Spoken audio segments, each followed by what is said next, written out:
যায়।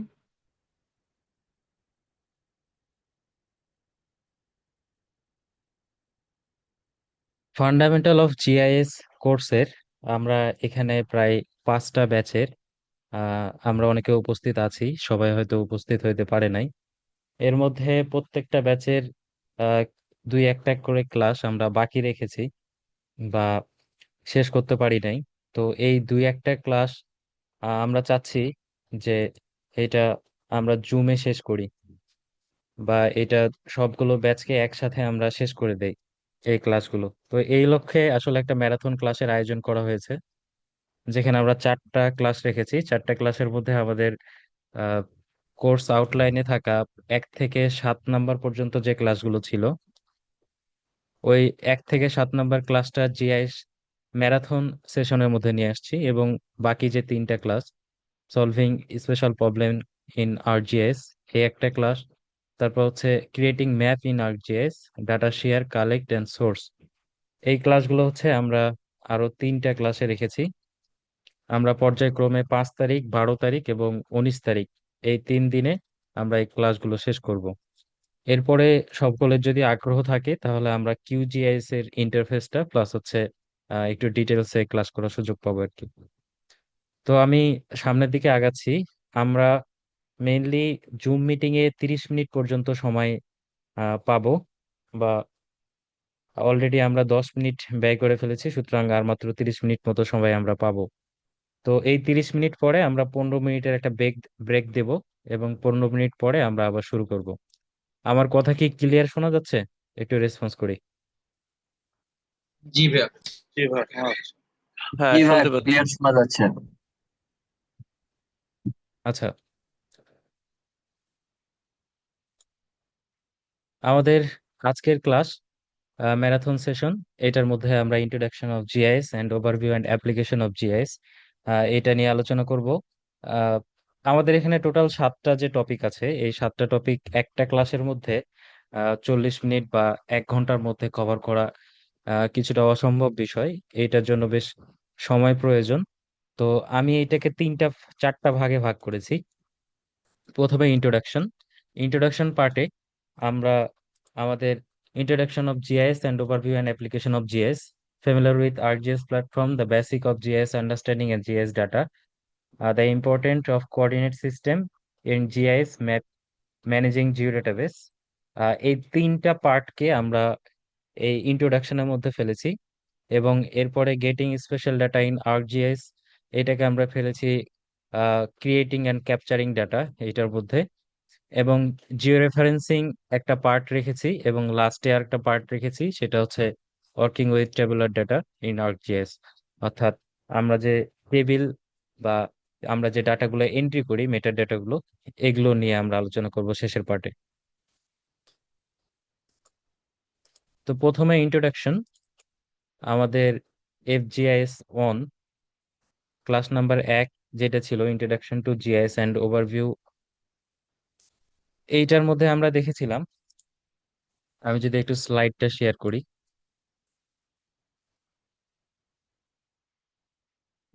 জিআইএস বা geographic information system, এইটার আমরা দেখেছিলাম যে জিআইএস এর মূলত কি কাজটা করে। জিআইএস হচ্ছে ডাটা ক্যাপচার করে, স্টোর করে, ম্যানেজ করে, অ্যানালাইসিস করে, এবং এটাকে প্রেজেন্ট করে।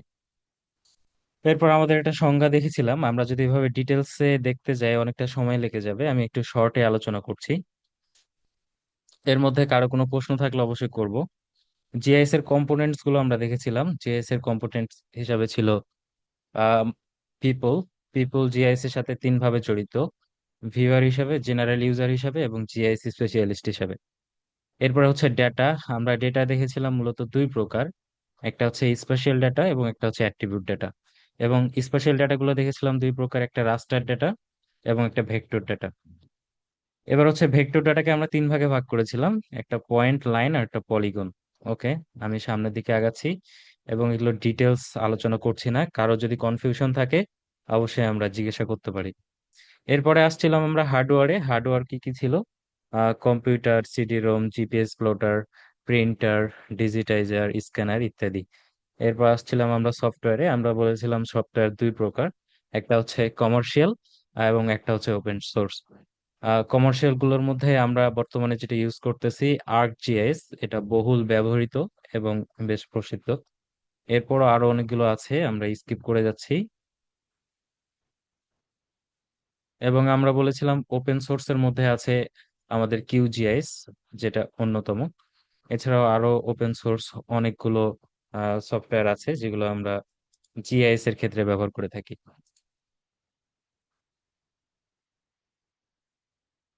আচ্ছা, আমাদের এই কোর্সের জন্য আমরা বেশ কয়েকটা সফটওয়্যারের নাম বলেছিলাম, যেমন ArcGIS, Google Earth Pro, Adobe Photoshop, Office Word, Office Excel, Kobo Collect, QGIS, Foxit, PDF reader ইত্যাদি।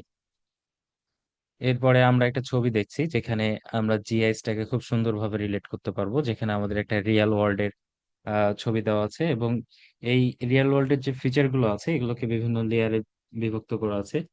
অর্থাৎ আমাদের জিআইএস যে লেয়ার বেস অ্যানালাইসিস করে বা কাজ করে, এই বিষয়টা এখানে আমরা ক্লিয়ার হয়েছি আর কি। জিআইএস কিভাবে কাজ করে এটা আমরা বোঝানোর জন্য আহ, ছোট্ট একটা ডায়াগ্রাম তৈরি করেছিলাম। তার মধ্যে প্রথমে ছিল হচ্ছে ভাই একটু জিআইএস মূলত। ইন্টারাপ্ট করলাম। হ্যাঁ, হ্যাঁ। আপনার স্ক্রিনটা মেবি সবাই দেখতে পাচ্ছে, আমি যেটা শেয়ার করতেছি লাইভটা আমরা দেখতে পাচ্ছি। সবাই দেখতে পাচ্ছে কিনা জানি না, আমি তাহমিদ দেখতে পাচ্ছি। ভাই দেখতে পাচ্ছি। আচ্ছা। ভাইয়া এই কি স্লাইড কি চেঞ্জ করছিলেন? হ্যাঁ, হ্যাঁ, হ্যাঁ, স্লাইড চেঞ্জ করা হয়েছে। স্লাইড আচ্ছা, কিন্তু আচ্ছা। চেঞ্জ হয় নাই, স্লাইড কিন্তু ওই যে ম্যারাথন সেশন ওইটাই আটকে আটকে আছে। ও আচ্ছা, সরি। এবার কি দেখা যাচ্ছে? হ্যাঁ, এবার দেখা যাচ্ছে। হ্যাঁ ভাই, এবার ঠিক আছে। ওকে। আচ্ছা, যা পার হয়ে গেছে গেছে, আমি সামনের দিকে আগাচ্ছি।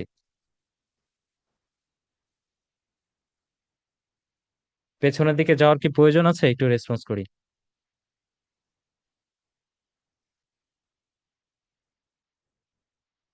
তৌফিক। না ভাই, এখান থেকেই শুরু করেন ভাই। ওকে, সমস্যা নাই আমরা ভাই, পেছন ছিলাম। দিকে না কেন। আহ আচ্ছা, ঠিক আছে।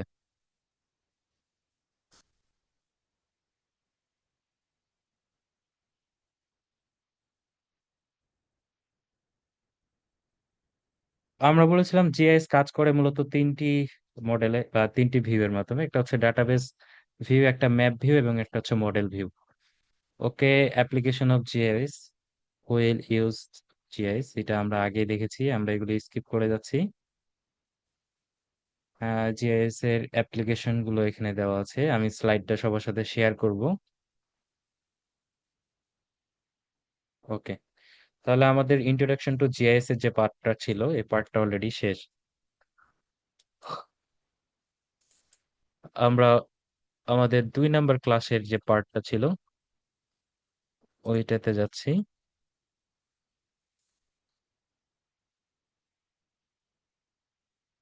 আমাদের 2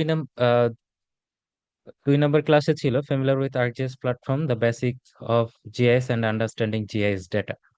অর্থাৎ আমরা এই ক্লাসে জিআইএস এর ডেটা নিয়ে আলোচনা করেছিলাম এবং আর্কজিএস প্ল্যাটফর্মটার সাথে সবার পরিচয় করিয়ে দিয়েছিলাম। ওকে, আমরা জিআইএস এর ডাটাগুলো দেখলাম প্রথম ক্লাসেই। প্রথম ক্লাসে যে স্লাইডটা ছিল ওই স্লাইডে, যে আমাদের ডেটাগুলো মূলত হচ্ছে দুই প্রকার। একটা হচ্ছে স্পেশাল ডেটা, একটা হচ্ছে অ্যাট্রিবিউট ডেটা। আমরা স্পেশাল ডেটাগুলোকে দুই ভাগে ভাগ করেছিলাম। একটা হচ্ছে আহ রাস্টার ডেটা, একটা হচ্ছে ভেক্টর ডেটা। তাই তো? আই থিংক ডেটা নিয়ে আলোচনা করার প্রয়োজন আর হচ্ছে না। কারো কোনো কনফিউশন থাকলে আমি আলোচনা করতে পারি।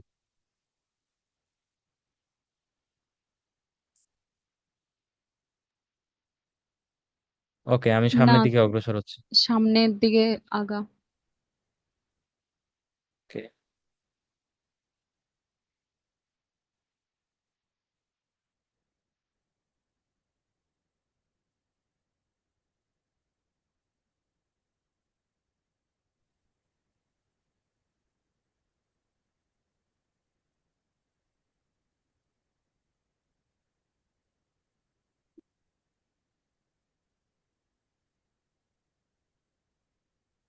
আচ্ছা, দ্বিতীয় ক্লাসে আমরা মূলত ArcGIS প্ল্যাটফর্মটার সাথে পরিচিত হয়েছিলাম, এবং ArcGIS প্ল্যাটফর্মে আমরা যে ইন্টারফেস গুলো আছে এইটা আহ, একটু নাড়াচাড়া করেছিলাম, কিছু ডেটা নিয়ে আসছিলাম। এইটার মধ্যে ArcGIS এর মধ্যে কি কি আছে, আমরা জুম ইন, জুম আউট, তারপর হচ্ছে মেজারমেন্ট, এই কাজগুলো করেছিলাম।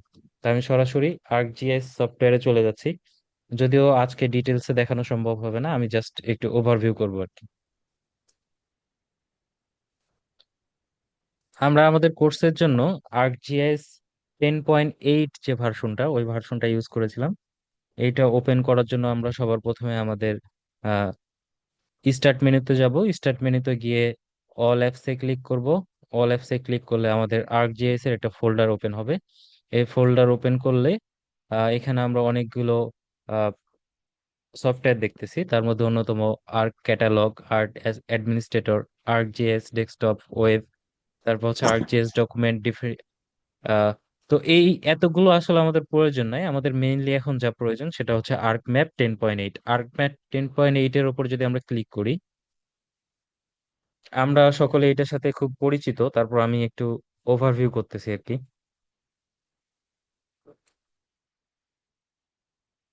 এটার কি প্রয়োজন আছে, নাকি আমরা সামনের দিকে অগ্রসর হব? যেমন বেসিক জায়গাগুলো আমি দেখাতে চাচ্ছিলাম, যেমন হচ্ছে ক্যাটালগ কোনটা, টেবিল অফ কন্টেন্ট কোনটা, তারপর হচ্ছে আমরা কোনটা দিয়ে জুম ইন করি, কোনটা দিয়ে জুম আউট করি, এই জায়গাগুলো। আমি সকলের আগ্রহের জায়গাটা জানতে চাচ্ছি। ভাইয়া একবার একটু দেখাই দিলে ভালো হতো। ওকে, ধন্যবাদ। আচ্ছা, আমরা আর্ক ম্যাপ ওপেন করলে এরকম একটা ইন্টারফেস ওপেন হবে, তাই তো?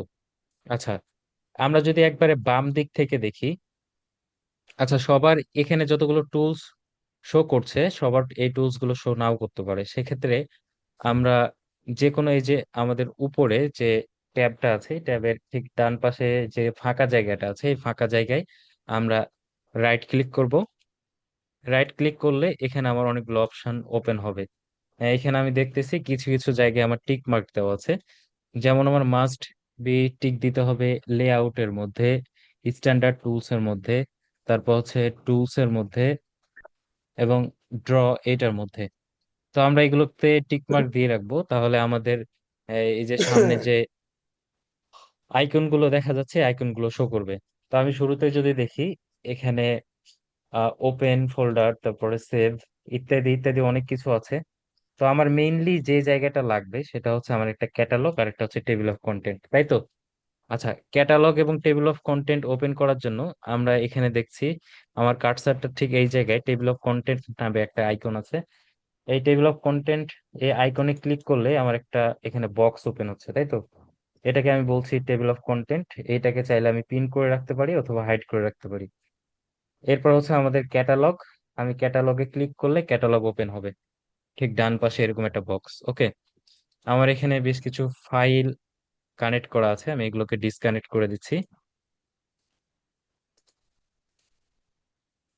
ওকে, এবার আমি একটা ফোল্ডার কানেক্ট করতে চাচ্ছি, যার জন্য আমি এখানে যাব, ক্যাটালগে এখানে গিয়ে একটা আইকন দেখবো, কানেক্ট টু ফোল্ডার। ওকে, এই আইকনটাতে ক্লিক করলেই আমার connect to folder option open হবে।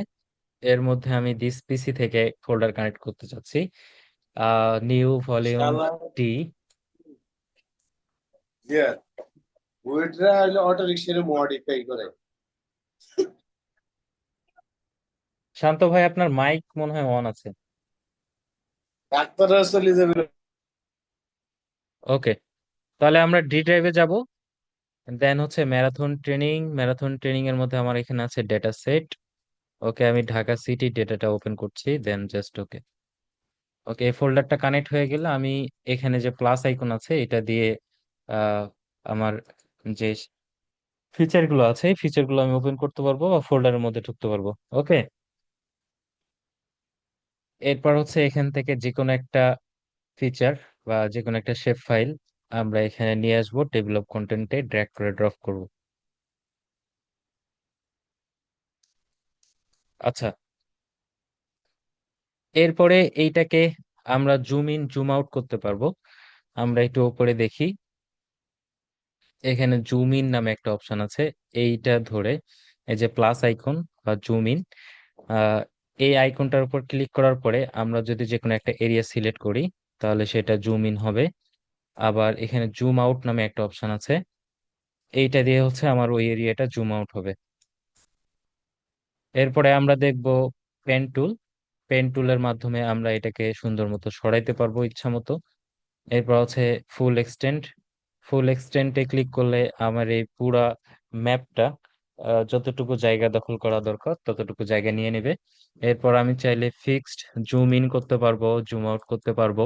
ওকে, দেন আমি চাইলে পূর্বের অপশনে যাইতে পারবো, আবার পরের অপশনে যাইতে পারবো এই দুইটা আইকন দিয়ে, go back to previous extent আর go to next extent. Okay, then আমি এখান থেকে সিলেক্ট ফিচার দিয়ে আমি এখানে যে কোনো ফিচার সিলেক্ট করতে পারবো। তারপরে এখানে আমাদের মেজারমেন্ট টুলস আছে, আমি এখানে দুইটা ডিস্টেন্স মেজারমেন্ট করতে পারি, আমি এখানে এরিয়া ক্যালকুলেট করতে পারি। এরপর আমাদের ফাইন্ড টুলস আছে, এটা দিয়ে আমি হচ্ছে যে কোনো প্লেস আর জিওগ্রাফিক ফিচার ওর অ্যাড্রেস সার্চ করতে পারি। তারপর হচ্ছে আমরা ফাইন্ড রুট ক্যালকুলেট করতে পারি। দেন হচ্ছে আমরা গো টু এক্স ওয়াই, অর্থাৎ আমরা যে কোনো ল্যাটিচিউড এবং লঙ্গিচিউড ভ্যালু এখানে ইনপুট দিলে ওখানে যাইতে পারি। তো আমার মনে হয় যে এই যে টুলস গুলোর ব্যবহার এটা একবারে বেসিক, এটা সকলেরই জানা উচিত এই অবস্থানে এসে।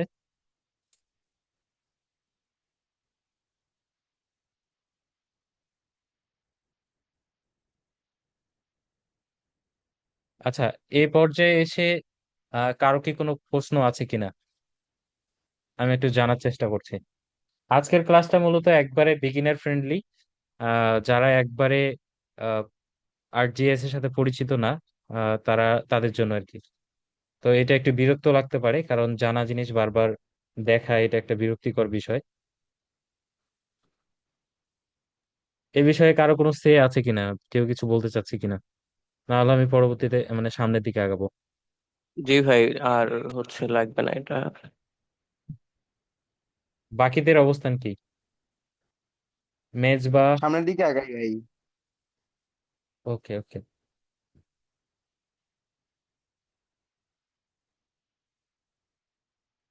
আচ্ছা, আমাদের জিও ডাটাবেস, শেপ ফাইল, আহ, এই ডাটার ফরম্যাট সম্পর্কে কতটুকু ধারণা আছে, বা আমরা ফার্দার কারো যদি এই বিষয়গুলো ক্লিয়ার না থাকে আমরা এটা আলোচনা করতে পারি।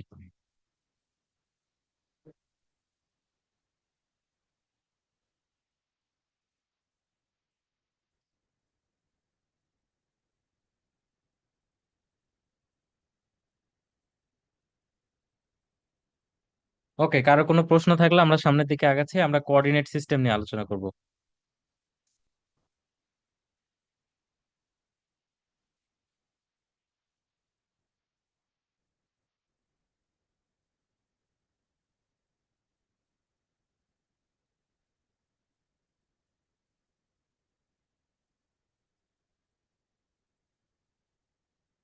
কোঅর্ডিনেট সিস্টেম আমাদের 3 নম্বর ক্লাসে ছিল।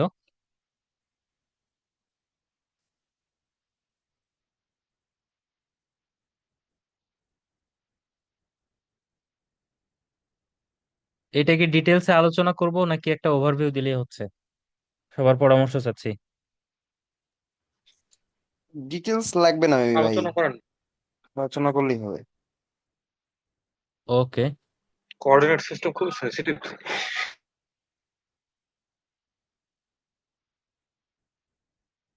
আচ্ছা, কোঅর্ডিনেট সিস্টেমের বেসিক একটা ধারণা সবারই থাকার কথা, তারপর আমি বলছি কোঅর্ডিনেট সিস্টেম। ঠিক, আমরা এখানে দুইটা ইমেজ দেখছি।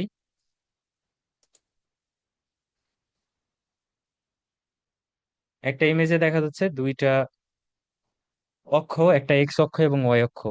ঠিক আছে, এক্স অক্ষ এবং ওয়াই অক্ষের মাধ্যমে আমরা আহ, যে কোনো ফ্ল্যাট সারফেসের লোকেশন নির্ণয় করতে পারি।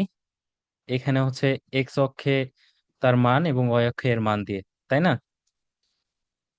ঠিক এরকম যদি আমার 3 ডাইমেনশনাল হয় তাহলে আমরা এরকম আমার 3টা মান লাগে, একটা হচ্ছে এক্স অক্ষ, ওয়াই অক্ষ এবং আরেকটা হচ্ছে জেড অক্ষের মান।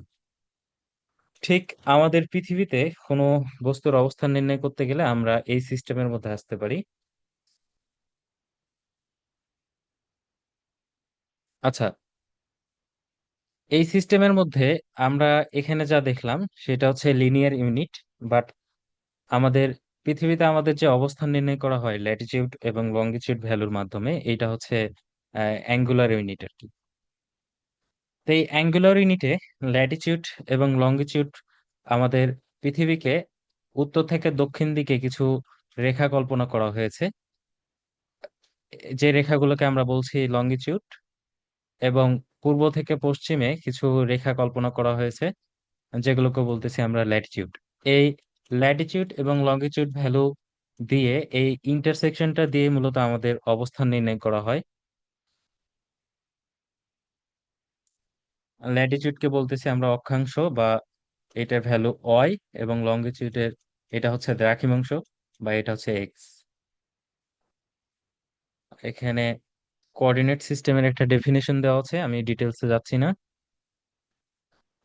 জিআইএস এ মূলত দুই ধরনের কোঅর্ডিনেট সিস্টেম আছে, একটাকে আমরা বলছি জিওগ্রাফিক কোঅর্ডিনেট সিস্টেম, আর একটা হচ্ছে প্রজেক্টেড কোঅর্ডিনেট সিস্টেম। ওকে, জিওগ্রাফিক কোঅর্ডিনেট সিস্টেম এবং প্রজেক্টেড কোঅর্ডিনেট সিস্টেমের মধ্যে সম্পর্কটা হচ্ছে, জিওগ্রাফিক কোঅর্ডিনেট সিস্টেম হচ্ছে অ্যাঙ্গুলার ইউনিট এবং প্রজেক্টেড কোঅর্ডিনেট সিস্টেম হচ্ছে লিনিয়ার ইউনিট। অ্যাঙ্গুলার ইউনিটটা কিরকম? এইটাতে হচ্ছে আমরা কোনো স্থানের ক্ষেত্রফল নির্ণয় করতে পারবো না, বাট লিনিয়ার ইউনিটের ক্ষেত্রে আমরা কোনো স্থানের ক্ষেত্রফল সুন্দর মতো আইডেন্টিফাই করতে পারবো বা নির্ণয় করতে পারবো আর কি। এবং লিনিয়ার ইউনিট থেকে অ্যাঙ্গুলার ইউনিটে আমরা কনভার্ট কনভার্ট করতে পারি, অর্থাৎ জিওগ্রাফিক কোঅর্ডিনেট সিস্টেম থেকে প্রজেক্টেড কোঅর্ডিনেট সিস্টেমে সুন্দর মতো আমরা কনভার্ট করতে পারি আর কি। আচ্ছা, আমি এটা ডিটেলসে যাচ্ছি না, আমি একটু সামনের দিকে আগাই, আমরা কাজ করতে গেলে খুব সুন্দরভাবে এই জিনিসটা দেখবো। এখানে হচ্ছে আমাদের পৃথিবীর একটা সারফেস দেওয়া আছে, আমরা আসলে জিওগ্রাফিক কোঅর্ডিনেট সিস্টেমটা মূলত চিন্তা করতে পারি একটা কমলা লেবুর খোসা, এইটার উপর হচ্ছে পৃথিবীর ম্যাপটাকে কল্পনা করা। এবং আমরা প্রজেক্টেড কোঅর্ডিনেট সিস্টেমটা কল্পনা করতে পারি এরকম যে ওই খোসাগুলো ছাড়ানোর পরে এটা একটা ফ্ল্যাট পজিশনে নিয়ে নিয়ে এসে ওখানে হচ্ছে একটা ম্যাপ কল্পনা করা। ওকে, আমি কি ক্লিয়ার করতে পারছি নাকি এই বিষয়ে আর একটু ডিটেলস আলোচনা করব?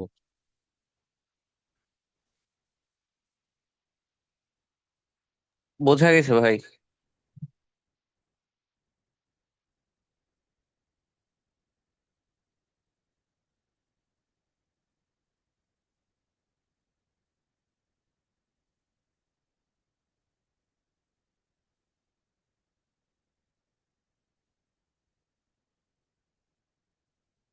আচ্ছা, আমরা কোঅর্ডিনেট সিস্টেম পর্যন্ত মোটামুটি হালকা পাতলা আলোচনা করে ফেলেছি, এই পর্যায়ে কারো কোনো প্রশ্ন আছে কিনা?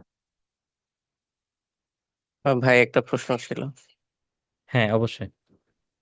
আপনি বলছিলেন জিওগ্রাফিক কোঅর্ডিনেট সিস্টেম থেকে প্রজেক্টেড কোঅর্ডিনেট সিস্টেমে যাওয়া যায়, এইটার উল্টোটা কি সম্ভব? হ্যাঁ, অবশ্যই, প্রজেক্টেড কোঅর্ডিনেট সিস্টেম থেকে তুমি জিওগ্রাফিক কোঅর্ডিনেট সিস্টেমে যাইতে পারবা। মানে ওকে ভাই, থ্যাংক ইউ। এইটা হচ্ছে আমাদের জিআইএস এর ক্ষেত্রে পসিবল। হ্যাঁ,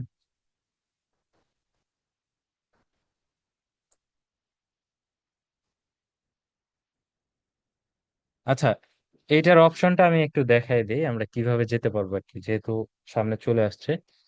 আচ্ছা, এখানে আমরা দেখছি টেবিল অফ কন্টেন্ট, ক্যাটালগের পাশে একটা সার্চ নামে একটা আইকন আছে। এইটাতে ক্লিক করলেই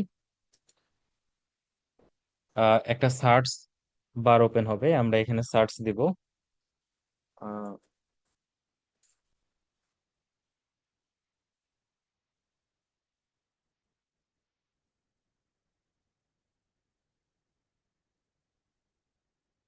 সরি,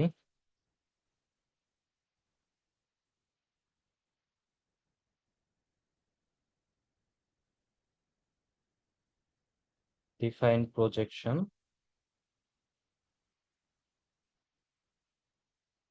ওকে, ডিফাইন প্রজেকশন আমরা সার্চ দিলে এখানে দেখতেছি define projection data management tools যেটা ওপেন হয়েছে, এইটা জাস্ট ওপেন করলেই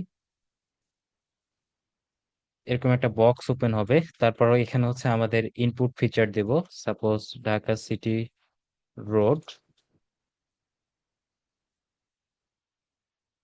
এটা হচ্ছে রানিং WGS 1984-এ আছে। আমরা চাইলে এটাকে যে কোনো কোঅর্ডিনেট সিস্টেমে অ্যাসাইন করতে পারি।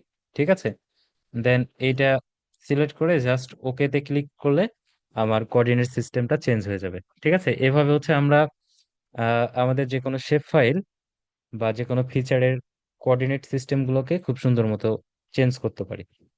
ক্লিয়ার? জি ভাই। ওকে, আমাদের এই মিটিং এর আর মাত্র 5 মিনিট আছে। 5 মিনিট পরে এটা বন্ধ হয়ে যাবে। তারপর আমরা 15 মিনিটের একটা ব্রেক নিব। 15 মিনিটের পরে আবার আমরা জয়েন করব।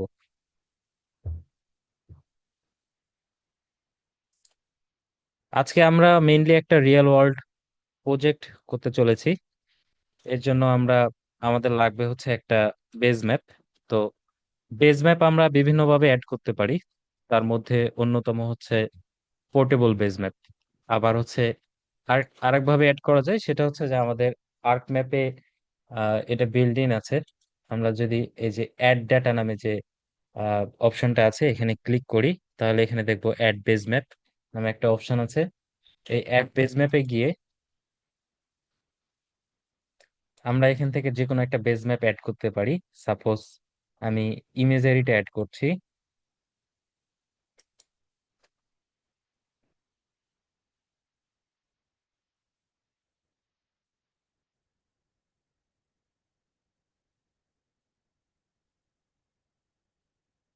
এইটা অ্যাড হইতে কিছুটা সময় লাগবে। ওকে, অ্যাড হয়ে গেছে। আমি যদি এটাকে জুম ইন করি,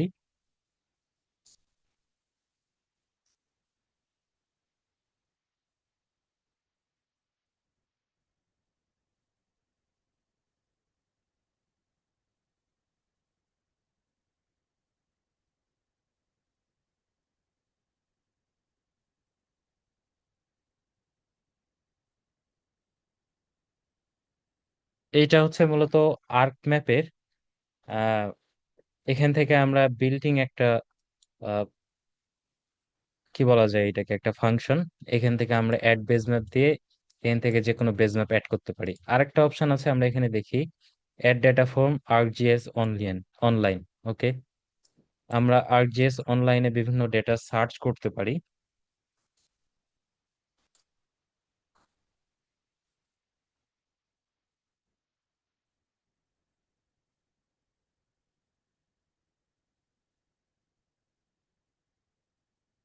আমরা গুগল ইমেজারি অ্যাড করতেছি।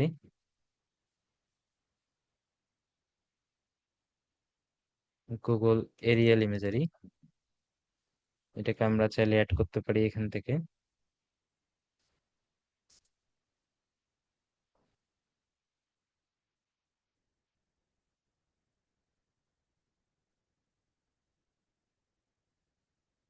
তো এটা হচ্ছে কিছুটা সময় সাপেক্ষ বিষয়। আবার এই বেজ ম্যাপটাকে আমরা আহ নাড়াচাড়া করলে এটার মধ্যে দেখবো এটা লোড হইতে বেশ কিছুটা সময় লাগতেছে। তো এই সমস্যাগুলো সমাধানের জন্য আমরা সাধারণত পোর্টেবল বেজ ম্যাপ অ্যাড করে থাকি। তো পোর্টেবল বেজ ম্যাপ অ্যাড করার জন্য আমরা সবার প্রথমে আহ গুগলে যাব। গুগলে গিয়ে সার্চ দিব পোর্টেবল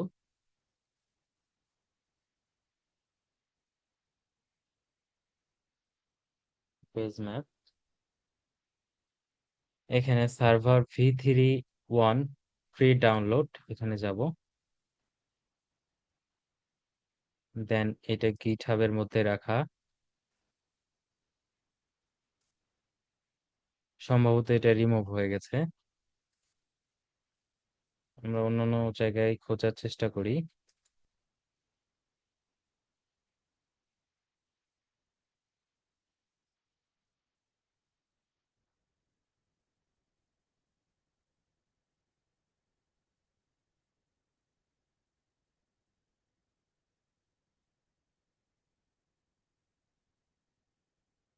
এখান থেকে আমরা পোর্টেবল বেজ ম্যাপটা 692 MB এটা ডাউনলোড দিব।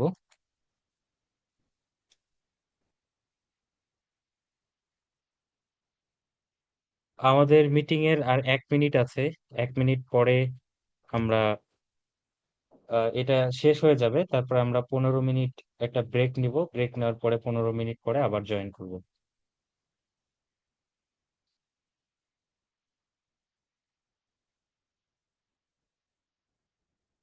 এবং এই এই ব্রেকের পরে আমরা পোর্টেবল বেজ ম্যাপ ArcGIS এর সাথে অ্যাড করব। দেন ওখান থেকে আমরা একটা সুইটেবল প্রজেক্ট প্ল্যানিং করবো ইনশাল্লাহ।